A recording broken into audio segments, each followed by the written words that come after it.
Okay, let's be real for a second. Are you just so tired of swiping through what feels like a million profiles only to end up in conversations that completely die out after like 3 messages? If you feel like you're just shouting into a void on these dating apps, trust me, you are not the only one.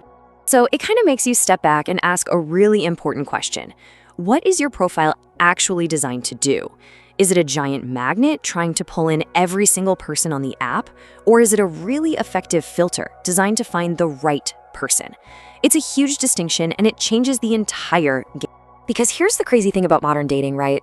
When we try to be universally appealing, super generic so no one is put off, we often end up being specifically interesting to nobody. We just become another face in the crowd. But what if I told you there's a much smarter way to do this?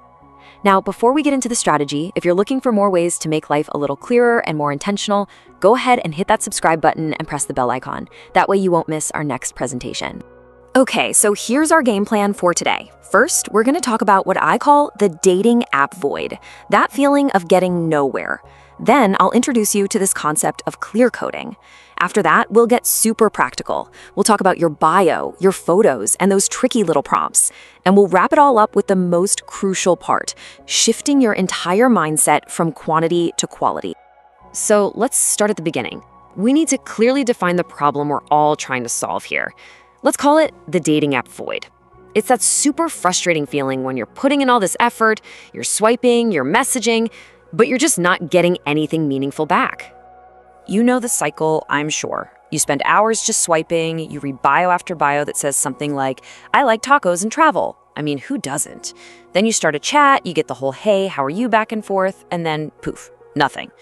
It is exhausting, and it makes you wonder if you're even connecting with real people. So how in the world do we escape this void? Well, the answer is a strategy that we're calling clear coding. And it's all about making a big shift, from being vague to being radically, unapologetically transparent. Really, at its heart, clear coding is pretty simple.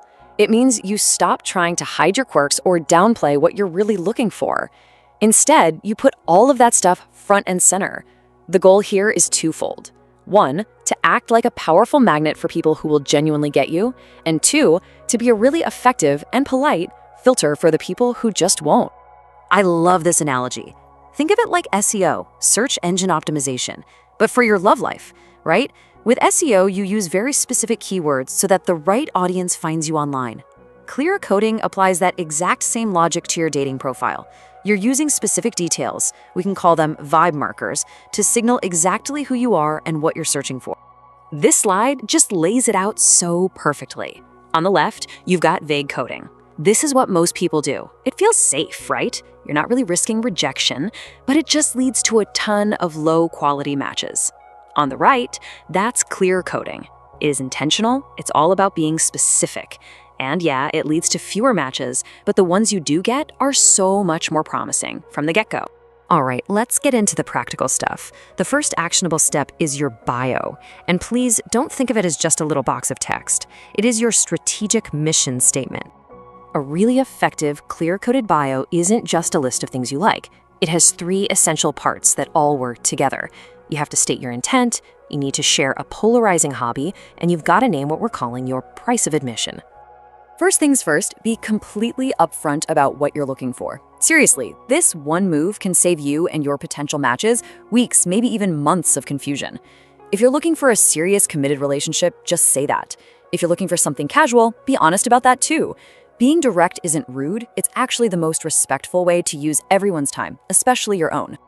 Okay, next up, share a hobby that is authentically you, even if you know it's not going to appeal to everyone. In fact, that's the whole point. Saying you're a 5 a.m. runner will instantly filter out people who love to sleep until noon. But for another early bird, that is an immediate, exciting point of connection. It's a filter that works both ways. It repels and attracts. And finally, we have the price of admission. This is just a fun, lighthearted way of sharing a little quirk that's, part of the whole package. It shows that you're self-aware, that you're confident. And for the right person, it's not a deal breaker at all. It's actually part of your charm. Look at this transformation. It's just brilliant. The before bio on the left, it's totally forgettable. It could literally belong to anybody. But the after bio on the right, wow. It paints a vivid picture, it clearly states the intent, it mentions a super specific activity, and it sets a really clear expectation. You know exactly what this person is about. Okay, now let's talk about photos. We need to apply this same level of transparency to your pictures. Your photos are the absolute first thing people see, so they need to be clear-coded too. A quick photo audit is absolutely crucial. First, remember the 70-30 rule. About 70% of your photos should be just you, so it's obvious who you are, with the other 30% showing you doing things you love. And please make sure at least one photo is recent, like from the last 3 months. It just builds trust. And finally, your photos need to give context clues that actually back up what your bio says. If you say you love to hike, we need to see a picture of you on a trail. So many people treat those dating app prompts like an afterthought, you know? They just fill them with generic jokes. And that is such a huge missed opportunity. These prompts are your built-in filter system, but only if you know how to use them correctly. Let's just break this down. A partner in crime. What does that even mean? It's a cliche, and it tells me absolutely nothing. But someone who values emotional intelligence? Now that is a specific, meaningful quality. And same thing with the green flags. Being nice to waiters should be the bare minimum for any decent human. But asking for someone who has a passionate hobby? That signals that you value depth and passion and drive. You're not just filling in a blank. You're using the prompt to define the very substance of the connection you're looking for. And that brings us to the final and, honestly, the most important piece of this whole puzzle. All these tools we've talked about, they're useless without the right mindset.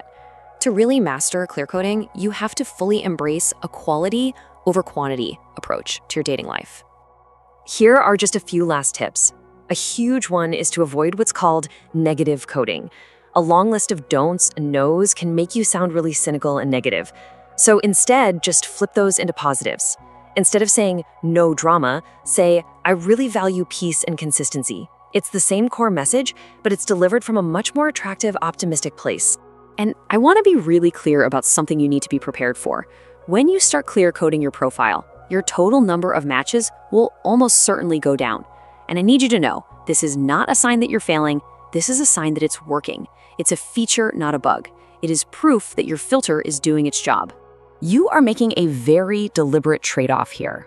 As you can see, you are trading a really high number of low-quality, dead-end matches for a much smaller number of high-quality, high-potential matches. You're just weeding out all the noise before a conversation even has a chance to start. Because let's be honest with ourselves, that little dopamine hit you get from a new match, it fades in like 5 seconds. What you're really, truly after is a real, meaningful conversation with someone who actually gets you. The entire goal of being on the app has to shift in your mind. And so that's the final question to really ask yourself. Are you willing to trade the quick ego boost of a full inbox for the real, lasting potential of just a few meaningful conversations? If this whole approach resonates with you, please subscribe to our channel for more presentations just like this one. And we'd love to hear your thoughts. Share your own experiences with dating apps in the comments below. We're all in this together.